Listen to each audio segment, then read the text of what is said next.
His first crush came in kindergarten. Actually, his first crush was before that, on a cast member of 321 Contact. But his first real-life crush of a girl his age came in kindergarten. She was a little dark-haired girl by the name of April. To express his admiration, he wrote her little letters and gave them to her. They were short and to the point. Dear April, I love you. Love, Noah. They included drawings of a comic character of his own creation. The character was a bunny that went by the name of Fluffy French Toast. Fluffy French Toast came from a menu item of the same name that was served at a popular breakfast diner chain. It was the chain that had a wishing well in the lobby, full of cheap plastic toys that kids were welcome to. Truly, there were gods who made this place. He would put these notes in envelopes and hand them to her at school. She would smile and blush, but never say anything. He didn't quite know how to take this response, so he came up with a plan. He would spend the weekend making as many notes as he could, and maybe he would be able to win her over with sheer quantity. He worked industriously all weekend on these letters, decorated with pictures of Fluffy French Toast. Most would say the same thing. Dear April, I love you. Love, Noah.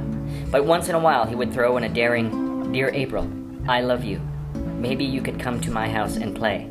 Love, Noah. He filled a paper grocery bag full of these letters that had severely diminished his mother's supply of stationery, and come Monday, headed off to school. Unfortunately for him, the response from this assault of letters was about the same as before. April would smile and blush and not say a word. He was a little disappointed that she didn't run up and hug him and kiss him. But he was not discouraged.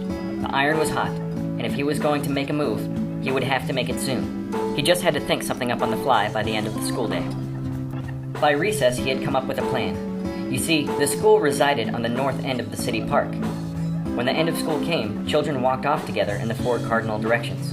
His house was southbound, but today, instead of going south, he would follow in her direction, east. I'll let you make your own distinctions between following and stalking, but in my mind, 5-year-olds don't stalk. They follow, naively. The bell rang to signal the end of school, and children started to go their separate ways. He waited a few moments to let the crowds form so he could sneak to the back of the crowd of east-faring children. It went off without a hitch. Here he was, keeping a safe pace towards the end of the group as not to be made by April. You see, this was as far as he had thought the plan through. Now he found himself following the love of his short life through unfamiliar surroundings, not knowing where he was headed. To make matters worse, the crowd was starting to thin as kids headed off to their respective homes, and a few of the kids were wondering who this little foreigner was walking alongside of them. Finally, one of the older, wiser children turned to April, shoved a thumb back in his direction, and said brashly, You know, that kid's following you. He stopped in his tracks. He was made. April turned around. He was in a panic. He had no contingency plan in place for this. For the first time, it occurred to him that this could end badly. Are you following me? Asked April. Yes, he said.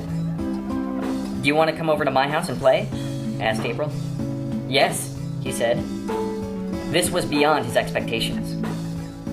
It was a heavenly blur from then on out. Playing at April's house, a dream come true.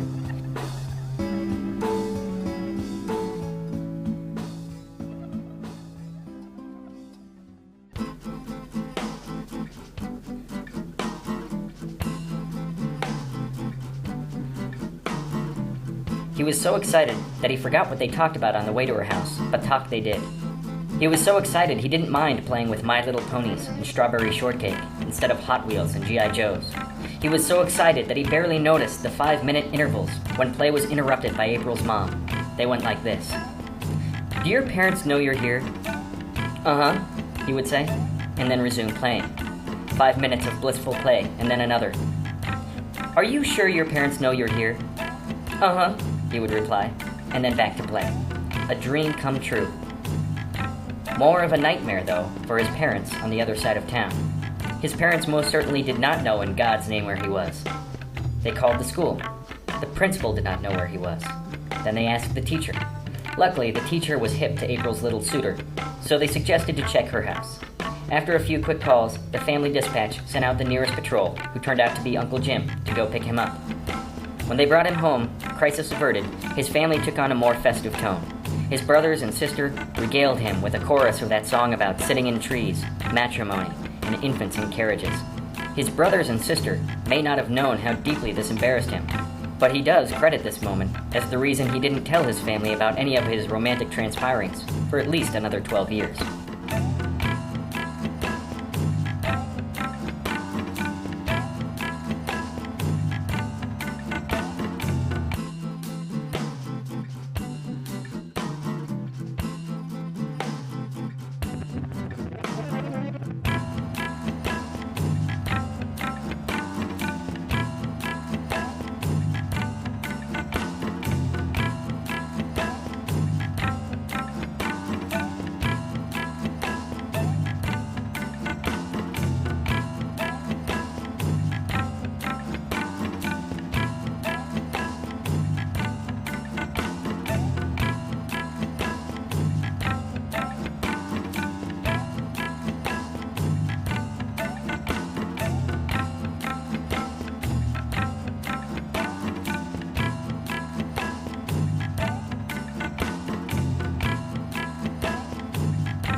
His second crush occurred during high school.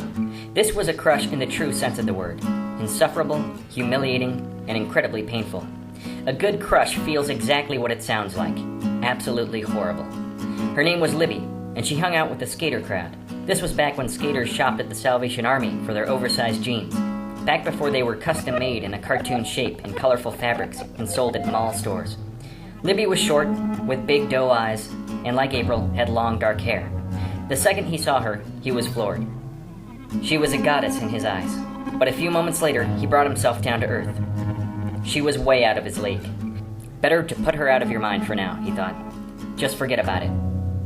After all, he wasn't going to let all of that low self-esteem he had built up in junior high go to waste. So he shut the idea out of his head, and that was that.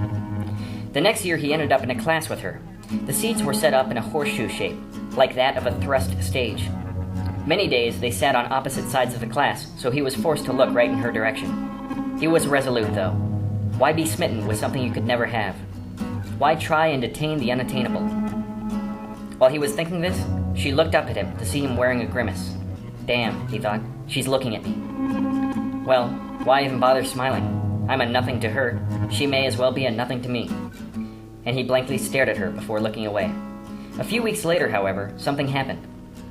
As everyone was walking into class, she grabbed him by the arm. Hey, she said, sit next to me. He was startled. He walked with her and grabbed a seat. His heart was pounding. Class began. As the teacher droned on, she leaned over towards him and whispered, Write me a note. What kind of note? He asked. A love note, she said. His head was swimming. Was this really happening? What kind of alternate reality was this that he found himself in? Here was the girl of his dreams asking him to write her a love note. As nervous as he was, he promised himself that he wasn't going to waste this opportunity. So he tore out a piece of paper from his notebook and started spilling his guts. His heart exploded on the page. He explained how he felt when he first saw her. He told her how he thought she was the most beautiful girl he had ever seen. He wrote it all, and then stealthily passed the note.